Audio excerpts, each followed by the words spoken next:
Hello friends, this is चेतन। आज के the Indian express में सेंट्रल एशिया को लेकर एक न्यूज आई थी जिसका नाम था इंडिया सेंट्रल एशिया आउटरीच। आप जानते होंगे कि हमारे national security adviser Ajit Doval वहां पर एक मीटिंग होस्ट कर रहे हैं ताकि यूक्रेन रशिया वॉर और अफगानिस्तान में सिक्योरिटी समस्या पर बात की जा सके। सेंट्रल एशियन कंट्रीज में मेनली 5 कंट्रीज आती हैं: कजाकिस्तान, किर्गिस्तान, तजाकिस्तान, उज्बेकिस्तान और तुर्कमेनिस्तान। लेकिन ये देश हमारे लिए इतने महत्वपूर्ण क्यों हैं? ये कंट्रीज हाइड्रोकार्बन और मिनरल की दृष्टि से बहुत ज़्यादा महत्वपूर्ण हैं। कजाकिस्तान में यूरेनियम का सबसे बड़ा रिजर्व है और तुर्कमेनिस्तान में प्राकृतिक गैस का सबसे बड़ा भंडार। तजाकिस्तान और किर्गिस्तान के पास हाइड्रो पावर की अपार क्षमताएं हैं। क्या आपको नहीं लगता कि ये देश भारत के एनर्जी बर्डन को कम कर सकते हैं, साथ ही ऊर्जा सुरक्षा और सुरक्षित आपूर्ति को इंश्योर कर सकते हैं?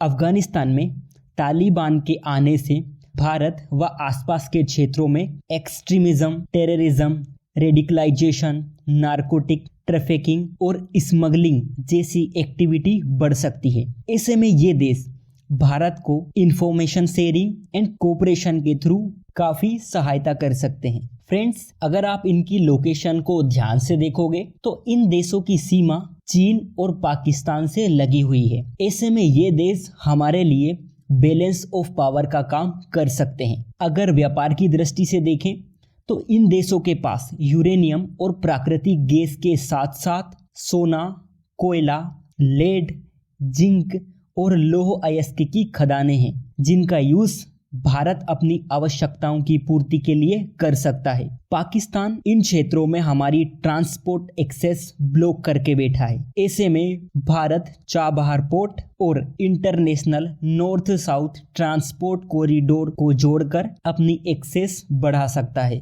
और इसके लिए भारत में सेंट्रल एशिया पॉलिसी 2012 यानी 2012 में लाई गई थी, जिसमें ये कुछ पॉइंट्स शामिल थे, जैसे कि भारत स्ट्रॉन्ग पॉलिटिकल रिलेशन रखेगा, भारत रणनीतिक और सुरक्षा सहयोग बढ़ाएगा, भारत ऊर्जा में सेंट्रल एशिया के लिए लॉन्ग टर्म भागीदार बनेगा, भारत सेंट्रल एशिया में सिविल हॉस्पिटल या क्लिनिक सेटअप करेगा, भारत वहाँ के एजुकेशन सिस्टम में असिस्ट करेगा, भारत वहाँ ई नेटवर्क क्रिएट करेगा, भारत अपनी लैंड कनेक्टिविटी को भी बढ़ाएगा। और रिसेंटली वहाँ देखा गया है कि धीरे धीरे उस रीजन में महाशक्तियों की उपस्थिति बढ़ रही है, चाहे चाइना हो या रशिया, अमेरिका हो या यूरोप। ये देश भी अपने हित साधने में लगे हुए हैं। भारत के लिहाज से देखे तो वहां पर शांति कायम रहना बहुत जरूरी है। फिर एक न्यूज ये आई थी कि आम आदमी पार्टी देश में एक राष्ट्रीय पार्टी बन गई है। ऐसा माना जाता है कि जब कोई पार्टी राष्ट्रीय पार्टी बनती है तो उसकी प्रेजेंस पूरे देश में होने लगती है। लेकिन इसके बेनिफिट्स क्या क्या होंगे? राष्ट्रीय पार्टी का चुनावी चिन्ह रिजर्व हो जाता है, इनको दूरदर्शन और आकाशवाणी पर ब्रॉडकास्ट की फैसिलिटी मिल जाती है, चुनाव के टाइम 40 स्टार प्रचारक का यूज ये कर सकते हैं, ये राजधानी में अपना ऑफिस बना सकते हैं। स्टार प्रचारकों के खर्चों को प्रत्याशी के खर्चों में नहीं जोड़ा जा सकता। लेकिन इसके बनने की शर्तें क्या क्या है? फ्रेंड्स, राष्ट्रीय पार्टी का दर्जा चुनाव आयोग द्वारा दिया जाता है। इसकी कुछ शर्तें निम्नलिखित हैं। यदि कोई पार्टी 4 या 4 से अधिक राज्यों में क्षेत्रीय पार्टी के रूप में मान्यता रखती हो, या यदि कोई पार्टी 4 लोकसभा सीट के अलावा लोकसभा या विधानसभा के चुनाव में 4 राज्यों में 6% वोट हासिल करती हो, या अगर कम से कम 3 राज्यों में कुल लोकसभा सीटों में से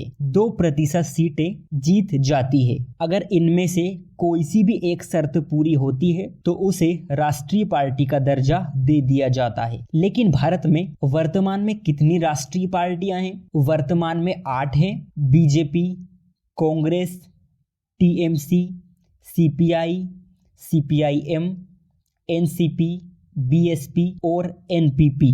लेकिन ऑफिशियल अनाउंसमेंट के बाद भारत में आम आदमी पार्टी सहित 9 राष्ट्रीय पार्टी हो जाएगी। फिर आज के द हिंदू में G20 को लेकर एक न्यूज आई थी जो आपके प्रीलिम्स के लिए बहुत इंपॉर्टेंट थी। इसमें कुछ पॉइंट्स दे रखे थे, जैसे कि पहला पॉइंट ये था कि G20 का कोई परमानेंट सचिवालय नहीं है। सेकंड, इनकी समिट में 3 स्टेक होल्डर होते हैं जिसे हम ट्रियोका कहते हैं। ये ट्रियोका previous, current and future membership से बना होता है। अगर G20 के स्ट्रक्चर की बात करें तो ये 2 भागों में विभाजित है। First, finance track, second, sherpa track. Finance track में finance minister and central bank governor शामिल होते हैं जो साल भर मिलते रहते हैं।